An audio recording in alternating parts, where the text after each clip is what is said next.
Welcome to this edition of Merrillisms. No, this is not Merrill. It's Steve Schlesinger, one of Merrill's BFFs and the executive chairman of Sago, and the guest host of On the Mark podcast. So about 6 months ago, I did a guest podcast on the topic of change. And I was bold enough to ask for another slot to report on how I was doing with this change, specifically my changing role back in November of 2022 from CEO to executive chairman.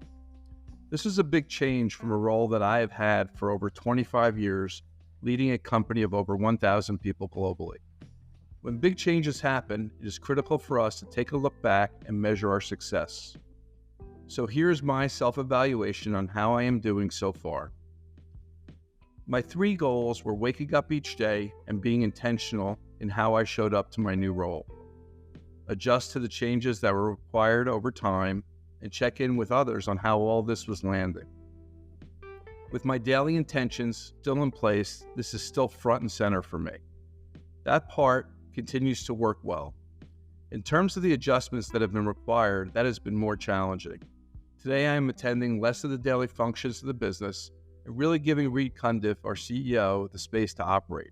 It is his business to run day to day. It is a strange place for me to be. With that said, it is the right place for me to be. When I pause about the change in connection, I recognize its importance in this chapter for Sago. The third goal of checking in with others has been something I've tried to do continuously throughout the months. This is one of my first questions for Reed on our calls and meetings. I think by asking it directly, it allows him the channel to comment back with complete openness. There's also a reminder that he has my confidence. I want to make sure I am supporting him and the business in the most meaningful ways. So for my mid-year review, I'm going with high marks, but let's face it, the jury is always out in things like this.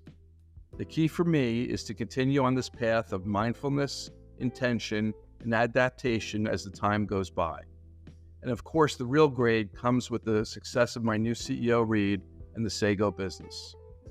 Wishing everybody a great day, and stay tuned for Merrill coming back with another Merrillism real soon.